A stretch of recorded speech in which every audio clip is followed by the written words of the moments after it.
looking at these cars that are many years old, and the gloss. Oh, we were probably using automotive paint at the time. We had to buy a quart of unthinned paint to do this stuff, and you use an ounce, you know. And we stunk up the basement quite a lot. Go ahead and paint the wheel bar on the lawnmower. Right. Yeah. You know their models. You've seen them on the covers of magazines. You've seen them in the articles over the years. They're here at GSL. Two legends of the hobby, two brothers, Gary and Dave Dale. Earlier you were telling me about these two cars, what they have in common and how they contrast. When the MPC contest series, that was a huge motivator. We were fortunate enough to be in the Midwest where there was a tremendous number of excellent modelers. Tim Boyd and Tom Woodruff and Chuck Helpe and Scott Sullivan and a bunch I probably can't even remember, okay? So there was always, you know, a lot of see if we can outdo the next guy. So that's what led to this one. And this one I built, I think in 1972, I'm not 100% sure. 72. Yeah. I gotta say, this stands well right now. Thank you. I mean, in quality build and the shine. And you got to remember, this is before aftermarket stuff. Yeah, you couldn't buy these suspension pieces from some aftermarket, so it's all hand built out of brass and polished and plated. Okay. And it functions. Yeah, I just it does. Yeah. Yeah, it functions, but there's also it compresses. Yeah, it's all working suspension. Still. Yeah, really, still. So that was sort of the culmination of that competitive effort stimulated by MPC.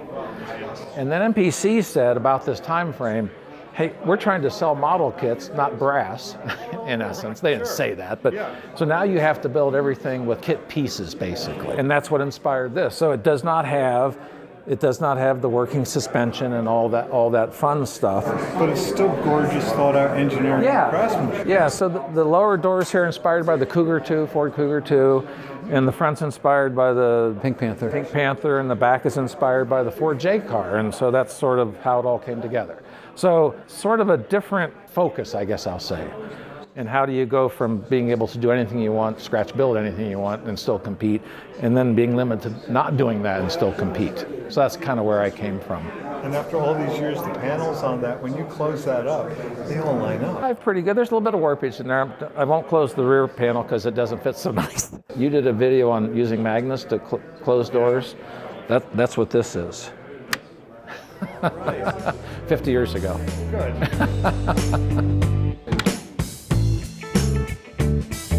How did you guys get started? I remember starting building military aircraft because our family history is kind of military. Sometime in the early 60s, I was at a drugstore and I saw a model magazine. I don't know if it was Car Model or Model Car Science. Somebody took the 4-engine Bonneville car, put a school bus body on it. I thought, that is cool. Yeah. So I got into cars then. Yeah. Similar start with military things. And also our dad did HO scale trains, so there was always train layouts and the associated buildings and decorations and whatever. So a little bit of that craftsmanship sort of comes from the dad. Dad built us a workshop in the basement. And, you know, I sat on one side and Gary sat on the other, bouncing ideas. And we collaborated on several builds together. Yeah, a couple of our early collaborations. One was a 12 scale or 16 scale dragster, that one we made the balsa body for. Scale, yeah. And then also that rear engine. That's 12 scale. Unfortunately, those things don't exist, at least not in one piece anymore. Yeah, sadly.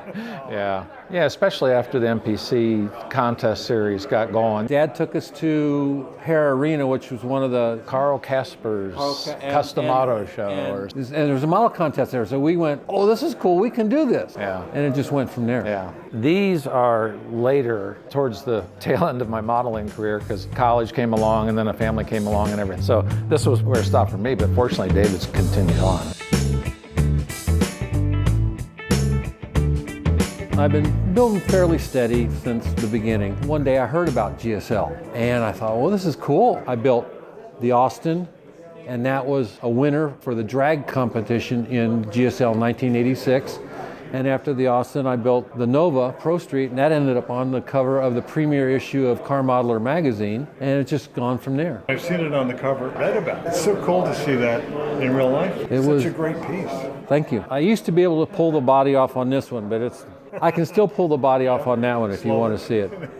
The Nova was an AMT kit, and the Gasser is Revell, but both of them, the chassis are scratch-built, aluminum tubing, in plastic. The motors were obviously not in the kit, they're from other kits. You know, this is built when Pro Street was really big, so that was a big influence. The Austin was just something that I, you know, like I said, when I heard about GSL and everything, I thought, I got to try and build something for that. It's the classic drag car. And the best thing about gassers is there's that opportunity for a lot of detail that doesn't get covered up. Right.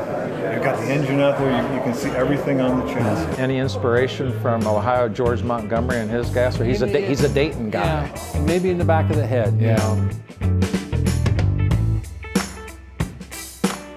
When I first walked through here, the Gremlin really caught my eye. Gremlins were, in a way, somewhat understated, a little bit of a sleeper. You just never knew. I never knew. But this is just a classic of that color. Well, that's my first car. One car. That was my first car that I owned. I'd always wanted to build it, and I could never find the AMT Gremlin funny car kit, because that was a 72 body, and even when I could find it, it was way expensive. So then it happened that a resin caster cast it in resin, and at the same time I stumbled upon somebody that was doing the X decals in gold, and so I said, okay, I got to do this. I got an MPC pacer kit for the 6-cylinder engine. Had to do a lot of extra work in the engine compartment because it was totally bare.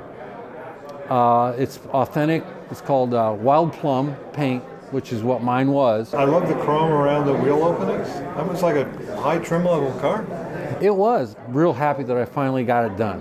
And the Charger 3, is that a vintage build? No, that's a vintage kit, but it's a recent build. I got it from his stash a couple of years ago. It's the MPC Charger 3 kit, total box stock. I didn't do anything to it. The thing is, that body is 9 pieces, and it was a bear to get everything lined up because it didn't. But it's done. I'm happy with it. Yeah, gorgeous paint.